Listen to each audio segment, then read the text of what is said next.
Marzo de 2022. 87 personas asesinadas en un solo fin de semana. El Salvador se desangra. Dos pandillas controlan el 85% del territorio nacional. MS-13 y Barrio 18. 70.000 terroristas extorsionando a 6 millones de salvadoreños. El Estado había muerto. 7 meses después, se abre una estructura de concreto en medio de la nada. 40.000 espacios para condenar a muerte sin ejecutar a nadie. Una prisión sin ventanas, sin patios, sin esperanza. El centro de confinamiento del terrorismo. Secot. Una fortaleza diseñada con un solo objetivo: que nadie que entre aquí vuelva a salir vivo. ¿Cómo se diseña una prisión de la que es técnicamente imposible escapar? Para entender el Secot, hay que entender el infierno que lo creó. Los Ángeles, 1980.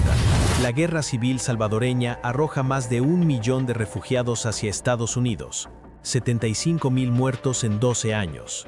Llegan a los barrios más pobres de California. Discriminación brutal. Violencia sin tregua. Para sobrevivir, se organizan. Primero Barrio 18. Después Mara Salvatrucha. MS-13.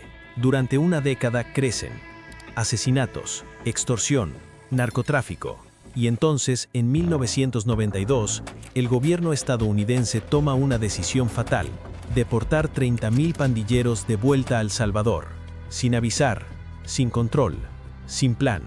Los envían a un país destruido por la guerra, sin Estado, sin policía funcional. Es como arrojar fósforo sobre gasolina. Las maras encuentran un paraíso criminal. 20 de junio de 2010. Un microbús es rociado con gasolina y encendido. 17 personas calcinadas vivas, entre ellos una niña de 11 años. 2015. El Salvador alcanza 106 homicidios por cada 100.000 habitantes. La capital mundial del asesinato. Las pandillas ya no son pandillas, son un estado paralelo con su propia economía, su propia justicia, su propio ejército. Marzo de 2022. El fin de semana más sangriento. 87 muertos en 3 días. Nayib Bukele declara estado de excepción. Arresto sin orden judicial. Detención indefinida. En 7 meses, las fuerzas de seguridad capturan a más de 62.000 pandilleros. Bukele necesita una solución permanente, no rehabilitación, eliminación, pero sin ejecutarlos. Así nace el Secot. Tecoluca, San Vicente. $100 millones. 7 meses de construcción. 31 de enero de 2023. Inauguración.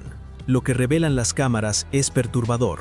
Muro de concreto de 11 metros de altura, 2.1 kilómetros de longitud, diseñado para soportar explosivos. Cerca electrificada, 15.000 voltios. Contacto significa muerte instantánea. Segunda cerca electrificada. Por si acaso, 19 torres de vigilancia. Francotiradores, rifles de asalto, munición letal autorizada. El pabellón hombre muerto. Zona fantasma. Cualquier recluso que la cruce puede ser abatido sin advertencia. 600 soldados, 250 policías, 1.000 guardias penitenciarios, 24/7. Dentro del Secot no entran ONGs, no entra la Cruz Roja, solo el Estado. Cada celda, 7.4 metros por 12.3 metros. 80 literas de metal, sin colchones, planchas desnudas de acero. 2 retretes para 80 hombres. El techo es una rejilla metálica. Los custodios caminan sobre las cabezas de los reclusos. Los vigilan desde arriba. No hay ventanas, no hay ventiladores. La luz blanca nunca se apaga. 24 horas, 7 días. Privación sensorial técnica. El cerebro pierde el ritmo circadiano. El insomnio se vuelve crónico. 4 a.m. Llamado a lista. Cabezas rapadas, descalzos, uniformes blancos. 4:30 a.m. Comida. Arroz, frijoles, nunca carne, sin cubiertos, comen con las manos. 5 a.m. a 5:30 a.m. 30 minutos de recreación. Caminar en círculos, leer la Biblia, el único libro permitido. Después, de vuelta a la celda. 5:30 a.m. a 4 a.m. del día siguiente. 22 horas y media encerrados. sin televisión, sin radio, sin teléfonos, sin contacto con el mundo exterior, ni siquiera visitas. El ministro de Justicia, Gustavo Villatoro, los reclusos del Cecot nunca regresarán a sus comunidades. El Cecot fue diseñado para una sola cosa: almacenar cuerpos hasta que mueran. MS-13 y Barrio 18 son enemigos mortales. Se han matado durante 40 años. En el Cecot son obligados a compartir celda. 80 hombres, mitad MS-13, mitad Barrio 18. La lógica es brutal. Si se matan, problema resuelto. Si no se matan, el Estado los ha quebrado por completo. Tortura psicológica. Dormir junto a quien te juró muerte en la calle. Y funciona. Ninguna revuelta, ninguna fuga, ningún motín. En este canal no buscamos el aplauso fácil. Investigamos estructuras de poder, arquitectura del control, psicología del terror. Si valoras el análisis forense y el true crime sin filtros, suscríbete ahora. En las calles, los tatuajes eran poder. MS-13 tatuaba diablos, el número 13. Barrio 18 grababa la cifra 18, lágrimas por cada asesinato. Cubrían el cuerpo entero, rostro, cuello, torso. Dentro del Cecot, esos tatuajes son prueba irrefutable de culpabilidad. El tatuaje es una celda transparente que llevas en la piel. Los custodios nunca muestran sus rostros. Cascos, máscaras, uniforme negro, requisas diarias, a cualquier hora, sin aviso. Los guardias entran, gritan órdenes, manos en la nuca, rodillas en el suelo, golpes, con porras, con las manos. Human Rights Watch y Cristosal documentan tortura sistemática, golpizas nocturnas, gas pimienta, privación de comida. La isla, celdas de castigo, completamente oscuras, solo un rayo de luz desde el techo, hasta 15 días de aislamiento total. Marzo de 2025, 252 venezolanos deportados al Cecot.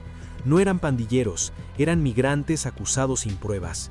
Durante 4 meses fueron torturados. Un testimonio: 4 guardias me golpearon hasta sangrar. Nos obligaban a arrodillarnos durante 9 horas seguidas. Desde marzo de 2022, más de 80,000 personas arrestadas, 454 muertes documentadas dentro del sistema penitenciario. Nadie sabe cuántos mueren en el Cecot, porque nadie tiene acceso. El Cecot es un agujero negro de información. Antes del Cecot, El Salvador era un infierno, 107 homicidios por cada 100,000 habitantes. Hoy, 1.9 homicidios por cada 100,000 habitantes, la tasa más baja de toda América Latina. 92% de los salvadoreños apoya a Bukele. Para las madres que perdieron hijos, el Cecot no es tortura, es justicia. Pero para los organismos internacionales, Amnistía Internacional, el Cecot es un agujero negro de derechos humanos. Human Rights Watch, tortura sistemática. ¿Quién tiene razón? Ambos. El Cecot funciona. Destruyó a las pandillas, devolvió la paz, pero el costo es la deshumanización total. Es una solución que solo puede existir cuando todas las demás opciones han fracasado. Costa Rica está construyendo su propia versión. Argentina, Ecuador, Perú, Guatemala, Honduras están evaluando políticas similares. Donald Trump le dijo a Bukele: deberías construir 5 lugares más como este. Trump sugirió deportar criminales estadounidenses al Cecot. El Cecot representa la respuesta extrema al colapso del orden social. Y una vez que cruzas esa línea, no hay vuelta atrás. Hoy, el Cecot alberga 20,000 reclusos. Bukele planea duplicar su capacidad, 80,000 espacios. Los reclusos envejecen en esas celdas, sin sol, sin aire, sin esperanza. Algunos tienen condenas de más de 1,500 años, una forma de decir morirás aquí. El Cecot no fue diseñado para rehabilitar, fue diseñado para olvidar, para esconder a aquellos que la sociedad ya no quiere ver. Es una tumba de concreto donde los vivos se convierten en fantasmas y nadie, absolutamente nadie, sale de ahí caminando. El Cecot es la materialización de una verdad incómoda. Cuando un Estado pierde el monopolio de la violencia, solo puede recuperarlo mediante violencia extrema. La pregunta que queda es: ¿cuánto estamos dispuestos a sacrificar por la paz? Porque en El Salvador la respuesta fue todo. El nivel de control que ejerce el SECOT es la respuesta extrema a un sistema que se permitió pudrirse. Si quieres entender cómo es la cárcel donde está Nicolás Maduro y va a pasar el resto de su vida, haz clic en el video que sale en tu pantalla. Porque cuando los dictadores caen, el destino es siempre el mismo: concreto, barrotes y silencio eterno.